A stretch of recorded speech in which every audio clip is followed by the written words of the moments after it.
Hi, everyone. Thanks so much for joining us here on the Daily Racing Form YouTube. I'm Gino Buccola alongside Mike Beer with producer Bobby helping us out for the Saturday race of the day, where you can get free past performances, the website DRF.com, for every race of the day. This is a good one, Mike. When we look at the Stephen Foster on Saturday, we have a really good group of older horses lining up in here. It's not the biggest field in the world. It's just 7. 6 of these horses have earned over 1.2 million. 5 have earned over 2 million. 4 have earned over 3.6 million. We've got 3 horses in the 4+ million range and 2 over 6. We have a Breeders' Cup Classic winner, a Kentucky Derby winner, and a Dubai World Cup winner, all in this field. I mean, if you're making a list of the 5 to 10 most prestigious dirt races in the world, those 3 are probably all on there. So yeah, I think a really solid, really interesting group, a pretty competitive group in here too. I love that opening, Gino, and I don't even want to touch it. This is what you want from your $1 million grade 1 races. You can make a case for, all the horses drawn post 1 through 6 and horse in post 7. Hard to make a case for, easy to root for, being trained by Dwayne Lucas. Yeah, so that one will be getting the sentimental rooting from many people. Let's see what the Timeform US Pace Projector thinks about this race. That's what makes it a little tricky in here too. We don't have that need the lead speed horse. We have a couple pressers. Skippy wants to go. I wouldn't be shocked if Ashcroft, his best chances are if he goes from the outside, but First Mission can sit close. Mindframe stretching out. He probably wants to sit close. Mystik Dan, his best races are when he sits close. So you have a lot of 3 or 4 horses probably looking for the same sort of trip. Yeah, I feel like that's the real takeaway as far as the pace goes. I don't know. The pace projector to me was kind of difficult to get a handle on as far as at least who's going to be on the lead in here. And maybe it will be that 7 just sort of on a mission from the outside post. But the real takeaway is the main players in here, they're not necessarily type to be compromised if the pace is factor. So I mean, maybe Sierra Leone, he's got that LP flag, the best finisher there. Maybe he wants a little more pace than some of the others, but most of these horses are pretty handy. Let's meet the field here. We start things out with First Mission. He's a 4-time graded stakes winner, but he's still looking for his first grade 1. This was a nice performance though in the Oaklawn handicap. He earned a 109 Beyer speed figure there, which is one of the better numbers in the field. I think it is the best number in the field. And so if he shows back up with what he's been doing recently, Mike, really solid. And the running style, that's what is going to be nice for him in this race. He should sit a great trip from the inside. He should sit close. He has that versatility. I just have a lot of positives about him in this spot and the way he's moving forward right now. Yeah, I agree with all that stuff. I mean, he's been a good horse from the start, and there have been some little gaps there. Like he missed a lot of time as a 3-year-old when everybody thought he was going to be really good, and he sort of didn't quite make it to the Preakness, and things didn't go after that. Felt like he was in really good form, getting into really good form last year, Gino, and then he's done at the beginning of August. You don't see him again, so obviously there are issues. But when he's right, he can really run. And based on his first 2 starts this year, this horse might be right now. I'm glad they're stepping him back up into a grade 1 here off of a really, really strong win last time. Mindframe is a grade 1 winner now. He won that tough edition of the Churchill Downs last out. We've already seen Nisos come back to win next out. Bookham Dano come back to win next out. Even Mulligan, who was in that race, came back and lost to Bookham Dano. So they've all come back and run pretty well in there. And if you look at what Mindframe's done overall, his 2 losses are probably races where he may have been able to win if he wasn't green, and he was kind of his own worst enemy in both of those. He's just a tough horse to knock for me overall, Mike, and I think stretching back out, he's going to be a little more forward in here. I feel like he's one of the better horses in training the older horse division right now, and he's a horse who we saw at 7 furlongs. I think he can stretch all the way out to 1.25 miles. I'm excited for the next few months for him. I agree with all that stuff. And listen, they did cut him back last time to go for a grade 1, and it worked out for them. And to me, that's just a testament to Mindframe's talent that they could do that with him. And that was a really fast-paced race too that he didn't really let get away from him, and he still finished. He's just really, really good.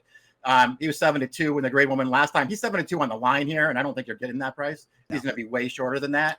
And you know what, Gino? He should be way shorter than that. This horse is really good. Yeah, Skippylongstocking. He's a 9-time graded stakes winner, but no grade 1s. One thing I've noticed about Skippy, and I want to give Saffy Joseph Jr. a ton of credit for this, he has spotted this horse so well because 8 of his wins, he's 3-1 or under. He just is always in spots where he's the horse to beat. And then his other wins, 7-2, 4-1, 9-2.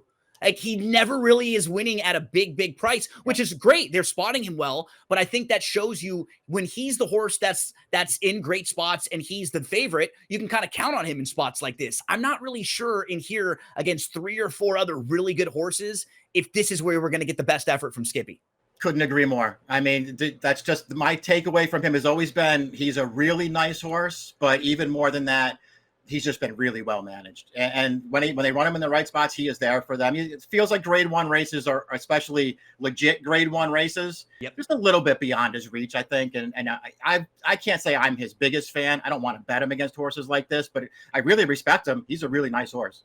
Sierra Leone, Breeders' Cup Classic winner from last year, hasn't been the best first 6 months of the year, though, for him. Mike, they had a lot of little issues. I think initially he was supposed to run in the Saudi race, and then he got backed up. They end up running at the fairgrounds in the New Orleans Classic. It's a small field. It's a low speed winner who just airs that day, so the race doesn't shape up for him.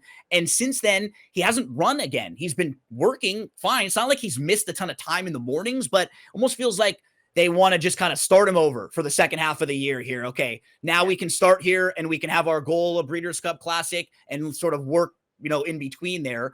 I respect his ability a whole lot. I just remember, though, thinking about how well the Breeders' Cup Classic was going to set up for him when it looked like there was a lot of speed on paper. This race we're talking about, it's a little more murky. I don't know exactly if they're going to be flying early on, and I am a little concerned about just overall only having seen him once in the last 6 months, and it certainly wasn't his best. Yeah, I agree with all that stuff. I mean, we'll see if the race does set up, okay for him in here, because it does feel like, again, maybe more than some of the others, he'll need a little bit of help up front. I don't know. Yep. He's really good, Gino.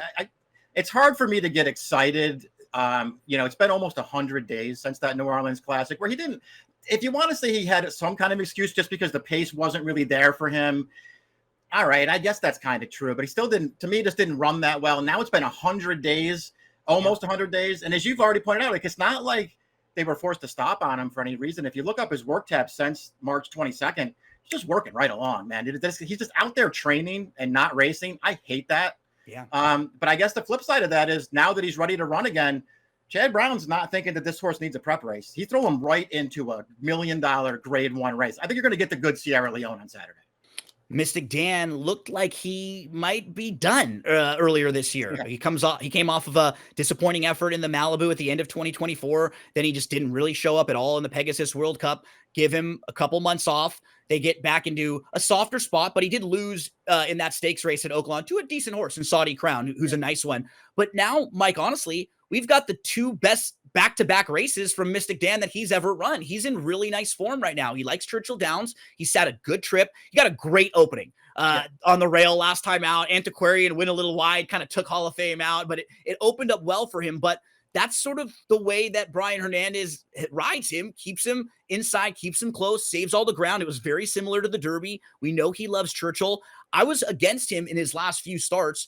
I think he's really found it again and is moving in the right direction now.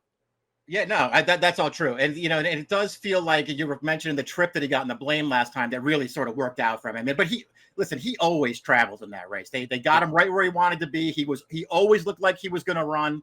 And then once he got around that sort of stopping pace setter there as they came into the stretch, right back to the rail. And he did really run in there.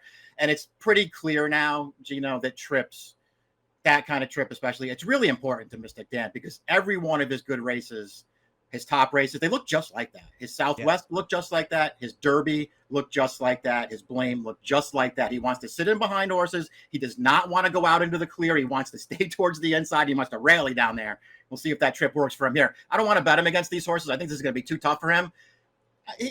I'm really warming up to this horse now. He's a really nice horse. Yeah, I agree. I like seeing horses like this kind of find it again, especially with the recent trend. We've had so many Derby winners through the last decade or so, like win, and then we don't see them ever find that success again. We move to Hit Show. How about this 6-time graded stakes winner who won the Dubai World Cup? But honestly, Mike, when you look overall, he's won 9 of his 18 starts. Like, he's a horse who likes to win races, and he was handled pretty well over the last couple of years in lower Derby, mid-tier Derbies, and in a lot of spots where he was favored or a lot of spots where he should win. And you could see him now starting to knife through, and he's going to come running late and run down a couple nice horses, and one particular in Forever Young, who, I mean, you look through the other horses in here, like Sierra Leone, you see Forever Young right there in their past performances. I just was pretty shocked to see Hit Show get it done this day. I was too, and I say that as somebody who's been a Hit Show fan right from the start. I've been on this horse's bandwagon. I'm pretty sure that I bet him in the Derby when he was a 3-year-old. I'm a really big fan of his, even if ultimately he's one of the horses that maybe hasn't quite done it at the top level yet. We'll see if we can do. I know that that's a huge win last time that we just watched. Yeah. It does kind of feel like the story of that race, though, is that Forever Young didn't really fight a shot, and it sort of opened that race up for other horses. I don't want to take anything away from Hit Show, because he is the horse that he is, and he will show up here and he will run his race. And if it's good enough, he'll get the job done. I'm a huge fan, Gino. I think this is going to be tougher for him. Yeah, I agree. I think maybe sometime down the line in a bigger field with a lot of speed, those are the spots where I might like him a little bit more. I'm not sure if this is going to be the one, but I've always been a fan of his too. Ashcroft rounds things out. As you pointed out, a lot of people will be rooting for this D. Wayne Lucas trainee. We just read the news recently that the coach will be stepping away and is dealing with some medical issues. We're all thinking about the coach. Everyone has a coach story through the years or a horse that they remember from this all-time great. But Ashcroft's recent form just hasn't been very close in his last 3 starts. In 2024, about a year ago, he was really moving in the right direction. He put together 3 races in a row, a runner-up, and then back-to-back victories. And if he was even coming into this race off of that form, he would be a little bit more playable. But his last couple races, he hasn't even been close to the lead. Maybe we can say they were going too fast at 7 furlongs and the sloppy track last time out. I feel like they're going to try to get aggressive with him from the outside. Yeah, me too. I don't think if they're going to run here, I don't think they have any other choice. Just come out of there running, try to make the lead, see if he's good enough. As you pointed out, when they first switched him over to dirt, it did really seem like he had a lot of potential. He ran some nice races. Since they've stepped him up into stakes company, it just hasn't quite worked out. I mean, I do think you could probably make some excuses for those races. I don't know if you could make enough of them to want to bet him against this field, because this field came up really strong. It is a good Saturday card at Churchill Downs. Mike, I think you and Ashley are going to take a look at the pick 5 sequence around some of these races. So if you need a little bit of help with the races that are around this, make sure to check that video out as well. That'll probably be up on Thursday. So Mike, let's move to selections here. How do you want to stack them in the Stephen Foster? You know, I want to see Sierra Leone run really well here, but I don't want to bet him, because I do think he is going to be one of the favorites in here. And I sort of want to make him prove it here after all the stuff that's been going on with him so far. So I like him, but I'm against him. And I just like the 2 inside horses. Gino, you have Mindframe on top, and I kind of feel like he's the horse to beat. I think he's really good. But I think him and Sierra Leone, maybe a little Mystik Dan, that's going to get me a good price on first mission. And I think he's good enough to win here. And I was going to say, if he floats up for whatever reason, or he is in that 9-2, 5-1 ish range, that's a really playable price on first mission. I agree with you too. I think Mindframe's going to get bet a little bit, and I think he deserves to be bet and probably go off as maybe a co-favorite or really close there in that maybe 5-2, 3-1 ish range. But a strong addition of the grade 1 Stephen Foster coming up for Mike. It's going to be 1, 2, 4, 6 for me, 2, 1, 4, 5. But for you, we wish you the best of luck, whoever you play, however you play them.